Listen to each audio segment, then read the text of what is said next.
Esse projeto busca entender o que pode acontecer nos padrões de precipitação na América do Sul se a circulação meridional do Atlântico ela colapsar, se ela parar.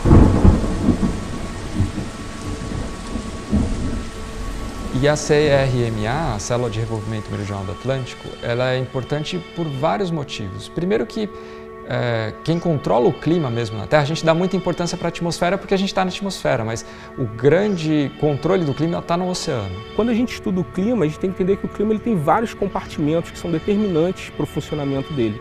O oceano, a atmosfera, a criosfera com os mantos de gelo, a própria massa continental com os biomas continentais, todos esses sistemas, todos esses compartimentos, eles interagem entre si e eles simultaneamente ajudam a configurar o clima planetário.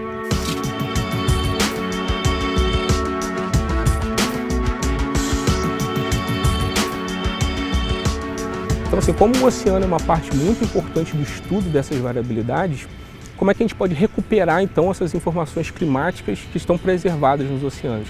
É justamente pelos sedimentos que se depositaram no fundo e que a gente consegue recuperar através de expedições, né, com navios especializados, recuperar esses testemunhos, recuperar esses sedimentos e a partir do material que vem, né, as análises que a gente consegue fazer a partir desse material, a gente extrai, então, informações climáticas do oceano no passado. Então, o que a gente quer fazer é justamente juntar essas duas coisas. É entender qual que é o efeito dessa corrente parar, o que a gente chama de colapso, né, dessa célula de revolvimento parar, como que isso afeta a chuva aqui na América do Sul. O Oceano Atlântico possui o que nós chamamos de uma grande circulação. Nessa grande circulação, ela leva águas superficiais do Atlântico Sul para o Atlântico Norte, e lá nas altas latitudes do Atlântico Norte, entre o Canadá e a Groenlândia, essas águas afundam, porque elas ficam muito frias e elas têm alta salinidade, então elas ficam muito densas. Então elas afundam e voltam para o Oceano Atlântico Sul em profundidade. E o que acontece com essas águas que estão vindo em profundidade para o Atlântico Sul? Quando elas chegam perto da Antártica, elas ressurgem e voltam para a superfície. Essa é uma grande circulação que existe no Atlântico. E nós estamos muito preocupados com o colapso desta grande circulação. Nós chamamos essa grande circulação de Célula de Revolvimento Meridional do Atlântico, um nome comprido e complicado por uma coisa que não é tão complicada, ou seja, águas superficiais que fluem do Atlântico Sul para o Atlântico Norte, afundam, voltam para o Atlântico Sul em profundidade e ao redor da Antártica ressurgem, fechando essa, digamos assim, célula, né? E nós temos uma preocupação muito grande que essa célula colapse. E ela, além de transportar um grande volume de água, ela transporta uma quantidade muito grande de calor. O que acontece? No clima atual, clima do planeta atual, essa quantidade de calor é transportada para o Atlântico Norte, aquece o Atlântico Norte, e isso faz parte do sistema climático. Agora, se essa circulação colapsar, esse calor ele fica retido no Atlântico Sul. Então, além do aquecimento global, que nós estamos produzindo no planeta, nós teremos um aquecimento adicional. E nós temos indicações muito claras do passado geológico que esse aquecimento adicional pode e deve alterar os padrões de chuvas na América do Sul. Folks, we've hit some unusual turbulence. We've encountered a cloud layer that's abnormally high. You all right? Please remain. He's afraid of flying. Eu gosto bastante de um filme, mas ele tá bem errado assim na escala temporal dele. Mas eu gosto bastante do filme O Dia Depois de Amanhã. Ele mostra o momento que a AMOC parou. Então você vê as implicações que aconteceriam em milhares de anos acontecendo em um único dia. Mas assim, a AMOC ela é responsável por fazer o balanço de calor entre o hemisfério sul do globo e o hemisfério norte. Ih, caguei. Vou falar de novo. Tá facinho hoje, né? AMOC é a sigla em inglês para Atlantic Meridional Overturning Circulation, que em português a gente traduz para Célula de Revolvimento do Atlântico. Tá, entendi. Tá, entendi.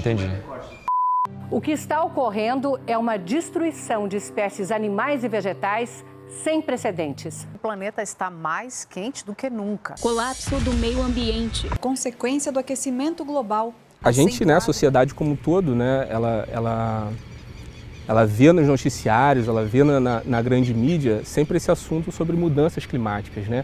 A preocupação das mudanças climáticas. Recentemente a gente passa pela COP26, né, que coloca aí toda uma discussão sobre emissões de gases de efeito estufa, sobre poluição ambiental, sobre as consequências disso para o futuro.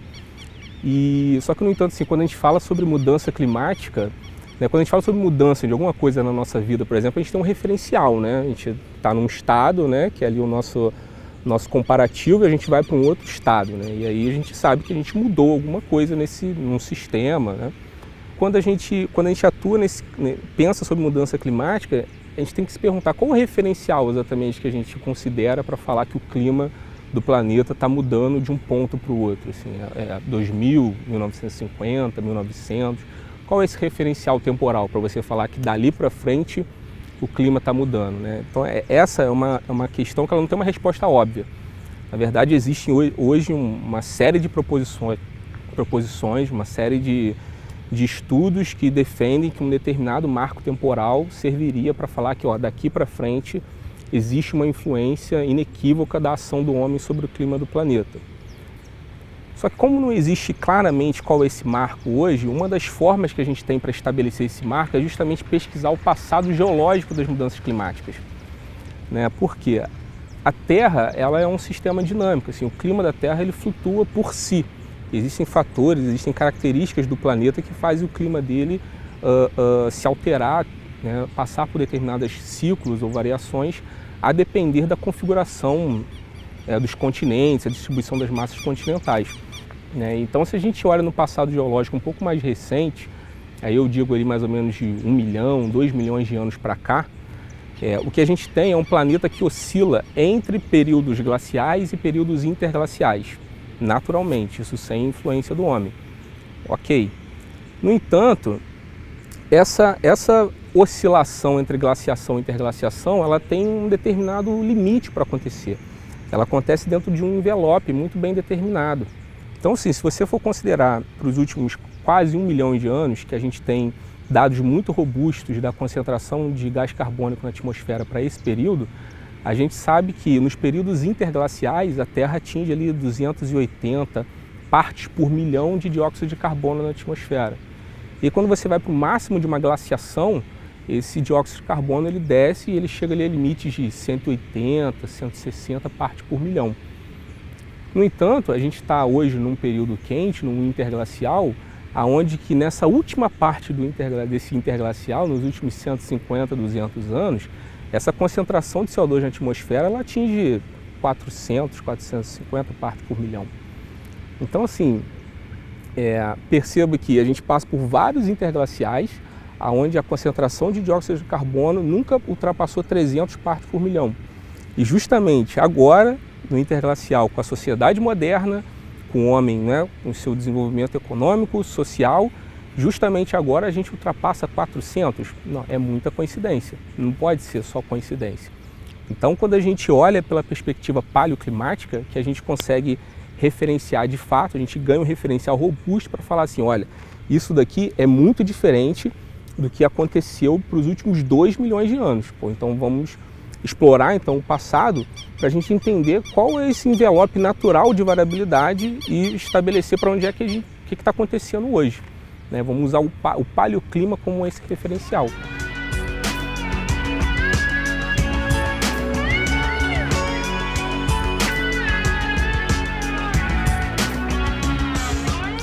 Em virtude da mudança climática, a quantidade de chuva a distribuição da chuva na América do Sul pode mudar muito. Né? Então essa é uma das grandes incertezas assim, do país, é a disponibilidade de água no futuro próximo, nas próximas décadas, em virtude da mudança climática. Então ter capacidade de projetar essas mudanças é extremamente importante. Entender, né, como que a mudança climática vai afetar a distribuição de chuva, se vai chover mais ou menos em certa região do país. Então é um problema totalmente, é um projeto cujos resultados estão totalmente conectados com as diversas questões da mudança climática, do efeito da mudança climática na América do Sul. De uma forma geral, a gente tende a ter mudanças drásticas. E na velocidade com que está acontecendo, o que é sem precedentes, pode ser que a gente não tenha tempo para se adaptar a essas mudanças. Como eu falei, esse evento já aconteceu antes, num tempo um pouco maior, né? Não foi tão rápido, tão abrupto. A questão que está aí é, será que a gente vai conseguir se adaptar a tempo se a gente não se prevenir? Então eu acho que quando a gente pensa no pior cenário possível, depende para onde você está pensando. É possível que, por exemplo, na costa, estado de São Paulo,